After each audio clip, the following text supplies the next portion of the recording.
So let's go ahead and get into these predictions. Now, again, like I said, some of these predictions are mine, some of these predictions are not mine, and I'm just going to go ahead and talk about every single one of them. I'll tell you which ones are mine. So, first one. Now, this one they're going to all be bold takes. So, like, you don't necessarily have to agree with them, but I'll give my reasoning for why they make sense. Now, the Knicks are going to win the championship. Yes. That is the first bold take that we've got.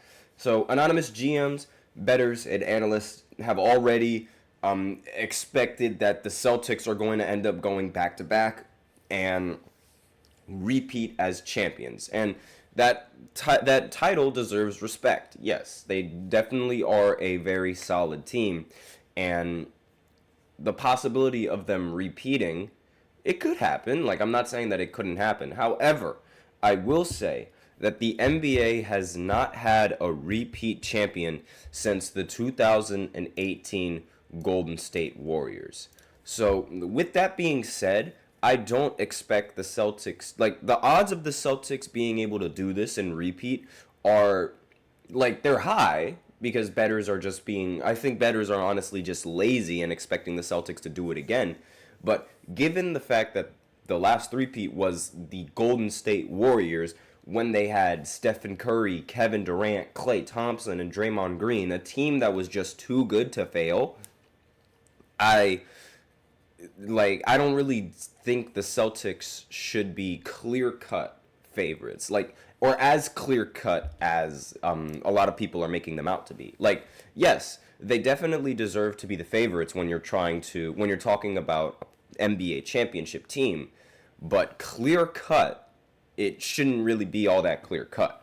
I think that the Knicks, given the additions to their roster, and given the change in their roster, and OG Anunoby being a defensive talent, along with the rest of the talented players that the team has, I could see them repeating.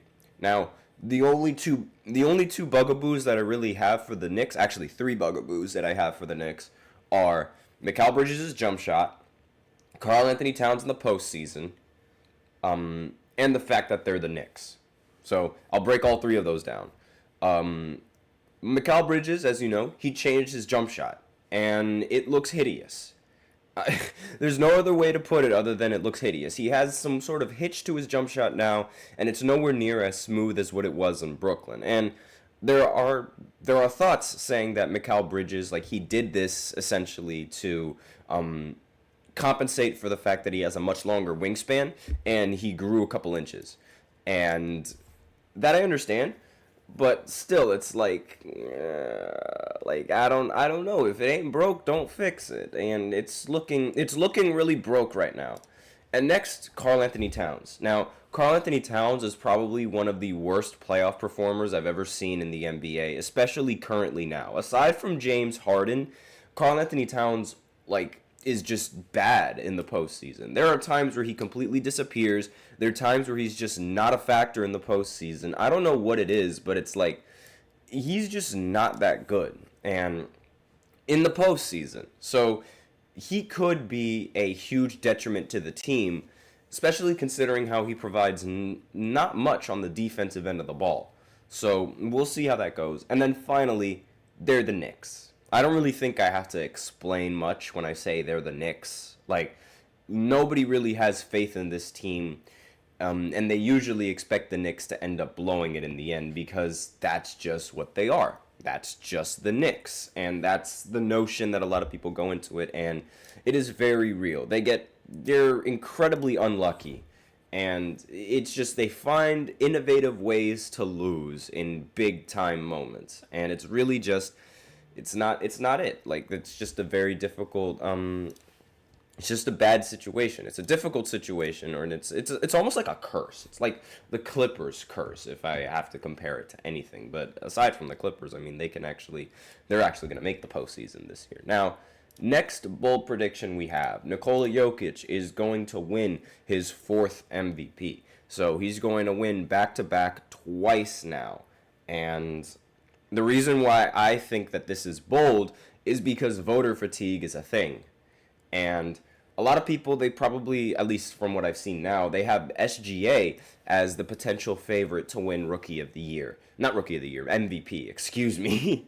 But I don't think SGA, while he is fantastic on offense, right?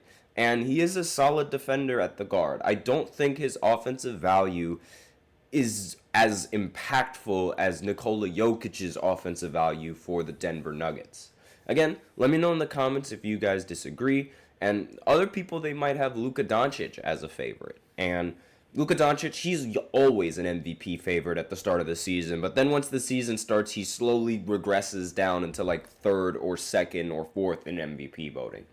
So I'm not entirely sure about that. Now obviously the Serbian, he's the only 3-time MVP who has never played next to an active All-Star or All-NBA player. So let that sink in. Most of the MVPs play with, and they have a very solid team.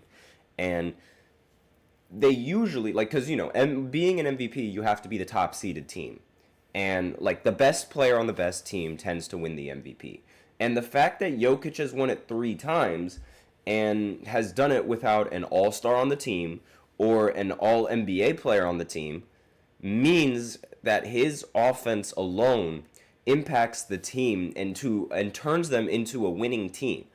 Obviously, without Jokic, the team would be nothing. Now, you guys can make the argument that Jamal Murray is rather underrated, but in the regular season, it's not like he deserves to be that much of an all-star. I will say, there are other guards that play better in the regular season than he does. It's just, in the postseason, primarily against the Lakers, he just turns into Michael Jordan, but, only it's Michael Jordan on drugs or something like that. It's ridiculous. On steroids. It's incredible just how he plays in the postseason against the Lakers. And he's just not that kind of caliber player in the regular season. So the fact that Jokic has been able to win the MVP without having all NBA talent on the roster, it's very, very impressive. And I really think that he has the best chances of winning the MVP for this season. Now, the next bold prediction that I have is that, hold on just one second, that a guard is going to win Defensive Player of the Year. Now, what on earth was that? Hold on just one second. I just got... and let me go ahead and continue anyway. So, obviously, the Defensive Player of the Year, most of the time, is going to be somebody like a center, right? And it's usually a center. But in 2022, Marcus Smart ended up becoming the first guard to win Defensive Player of the Year since Gary Payton, and in 1996. But despite all of this, I do think that there is a good chance that a guard could win Defensive Player of the Year if it's not going to be Victor Wembanyama. Now, the 3 top picks, according to these sites, Jalen Suggs, Derek White, and Alex Caruso, they all made all defensive teams last year, and they all, if it was a guard, they all have the best chances of winning the Defensive Player of the Year with that. Now, the next bold take that I have, and hold on, let me just try and find him 1 second. Where's Victor? Oh, Victor's not here. That's unfortunate. That's not Victor. But anyways, the next bold take that I have is that Victor Wembanyama the hype train is going to get better. Now, this, I got a bold take that says the hype train is going to slow down, but I don't see that slowing down at all. I think Victor is going to end up being better this season. He's going to average more points. He's going to average more rebounds.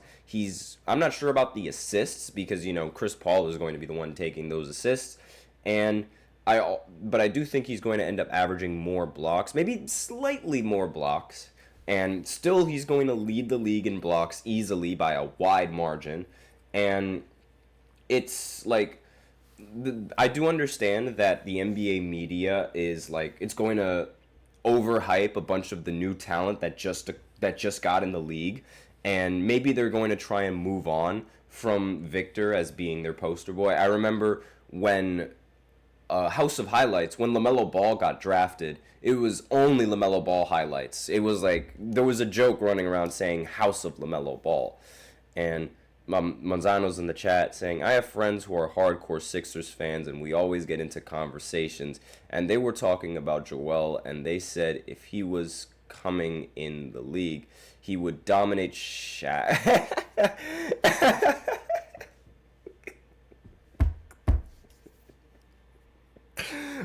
I'm sorry.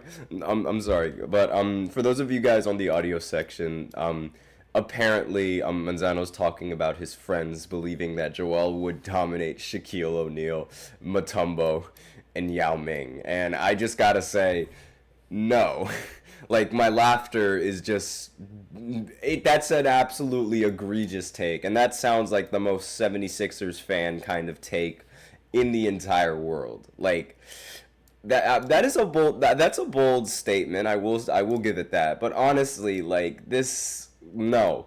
Shaq is going to abuse Joel Embiid like a rag doll, and Joel Embiid is he's gonna try flopping, and he's gonna do all of this stuff. Shaq is just gonna be like, barbecue chicken alert, every single time in the paint. It's like, no, that's not happening. They're ridiculous. That take is ridiculous. That take should be discarded. And you should tell them that. Like, they're absolutely ridiculous for even thinking that. Now, back on the Wemby hype train, I honestly feel like, this hype train is only going to get better because Victor captivates a lot of fans. He's literally like a My Player if you guys play 2K. And everybody likes watching...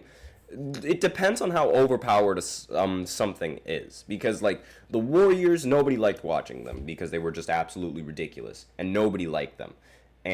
But aside from that, they were a solid team to watch. It's really interesting watching overpowered systems and things that make the game look like a game within the game, if that makes sense.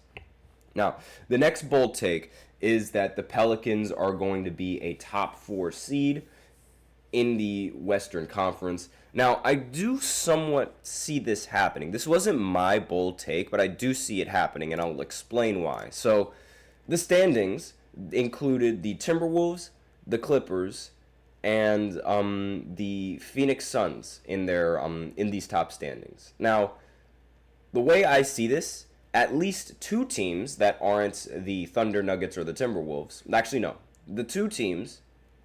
At least 2 teams in the top 5 aren't going to make it into the top 5 this season. Now, I don't think the Timberwolves are going to have the same success as they did last season. I don't think they're going to be the 3rd seed. And I don't think the Clippers are even going to make the playoffs. Assuming that Kawhi Leonard doesn't... I don't know when Kawhi Leonard is going to come back, but I do expect the Clippers to bottom out without Kawhi Leonard. And because of that, that leaves 2 playoff spots wide open for the Western Conference. And I feel like the Memphis Grizzlies are going to take one of those spots. And the Pelicans, they do have a shot of taking that spot as well. And they could be a top 4 team. I don't really disagree with this take. However, I also see the Pelicans being able to move up in the standings as well. And as opposed to... No, I do expect the Kings to be able to move up in the standings as opposed to the Pelicans moving up in the standings. So I feel like that should be food for thought for any of you guys who are interested. And that's all that I have for this second segment. So now we're going to go ahead, and those are all the bold takes. So now we're going to go ahead and go into the the third segment where I talk about the finals odds for the season today and the teams that are going to have the best odds. So, looking for your daily fix of sports talk without having to pay for it? GSMC Sports Network is available on YouTube. Just search GSMC Sports Network. Get your fix of daily sports talk shows on YouTube, absolutely free. NFL, college football, NBA, MLB, MMA, UFC, fantasy football, and so much more.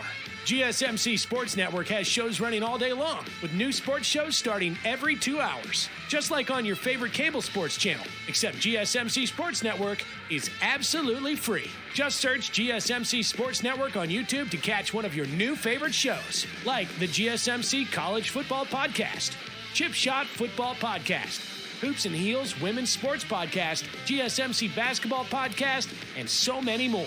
Check it out for yourself. GSMC Sports Network, now available on YouTube absolutely free. Search GSMC Sports Network on YouTube right now.